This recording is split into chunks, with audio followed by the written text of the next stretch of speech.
उन सिद्धों में कोई एक होता है जो मुझे तत्व रूप में जानता है, यथा रूप में जान पाता है, सब नहीं जान पाते। उस मतलब छाटा चला जाता है। फिजिकल मेडिकल रिटर्न जिस तरह होता है उसी तरह लोग कहीं कहीं छटते जाते हैं। कोई सिद्धि में छट जाता है, कोई भोग विलास में छट जाता है, कोई जो है धन दौलत में छट जाता है। भगवान सब कुछ देते हैं। भगवान भाई देखिए, किसी के ऊपर आप निर्भर रहोगे तो उसके ऊपर लोड रहता है। अगर आप भगवान के ऊपर आश्रित हो गए दिल से और अपना कर्म करें, भगवान को भी एक चिंता हो जाती है कि मेरे ऊपर आश्रित है, हमको उसका ध्यान रखना है।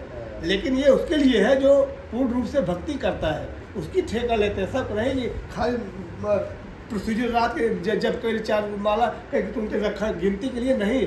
अगर आप निश्चल भगवान के भक्त हैं तब आपको जो है भगवान हमेशा रक्षा करेंगे। जिस तरह छाया आदमी के साथ चलती है उसी तरह परमात्मा चलता है। कि नोट कर लीजिए, देवता से जल्दी मनुष्य नहीं दौड़ता है। कोई हैवी देवी आएगी सबसे पहले देवता दौड़ते हैं। आप करके देखिए, भगवान आपके साथ जो है उसी तरह चलता है जैसे छाया चलती है। लेकिन उसके लिए आपको समर्पण करना होगा भगवान पर, निश्चल भक्ति करनी होगी। वेद शास्त्र गलत नहीं कहता है। एकदम सिद्धानाम कच्चिन माम वेत्तुत्व, उसमें कोई मुझे जान पाता है। सही है। हजारों देखिए, हजारों मनुष्यों में इतना यार प्रयास करते हैं लोग, उसमें कोई जान पाता है। सोचिए कितनी ऊंची बात उन्होंने कहा कि जैसे आदमी छटता जाता है उसी तरह हम लोग हमारा भी पतन हो जाता है। हम आगे चल रहे हैं, हमको सिद्धि मिल गई, हम वहीं रुक गए। भगवान ने हमारे ऊपर इतनी कृपा करी कि साथ पूजा कर हमारे अंदर सिद्धि दे गए। हम जो कहा थे तो हो ही जाते हैं और वास्तव में हम उसका दुरुपयोग करने लगते हैं। या तो हर है हो जाए, हो जाए, है हो जाए, भीड़ लागे लिया, उसी में आप फंस गए। सबसे बड़ा पतन जो है हमारा प्रतिष्ठा है। अध्यात्म में अगर आप ऊंचे पद पे हैं, आपका प्रतिष्ठा, मान, सम्मान सब कुछ बढ़ रहा है, समझ लीजिए आप पतन तरफ जा रहे हैं। आपको वही खींच लगी, आपको आगे जाने ही नहीं देगी। क्योंकि भाई बहुत बड़ी बाधा है। अध्यात्म में हमेशा आदमी को हमेशा इन चीज़ों में नहीं पड़ना चाहिए। अगर आगे बढ़ना है सिर्फ परमात्मा की तरफ ध्यान लगाना है। बस आप परमात्मा भजन कीजिए। बस आप इनमें भोग विलास रिद्धि सिद्धि प्रसिद्धि में एक चक्कर पड़ेंगे तो आप पीछे हो जाएंगे। ये सब बहुत दूर है। भगवान इन सब के भूखे नहीं है, हमेशा भाव के भूखे। आपकी भक्ति की वो हमेशा हृदय निवास कर रहे हैं यार। ईश्वर सर्वभूता नाम हृदय सजन तिष्ठति, हमेशा वो हम हृदय निवास कर रहे हैं।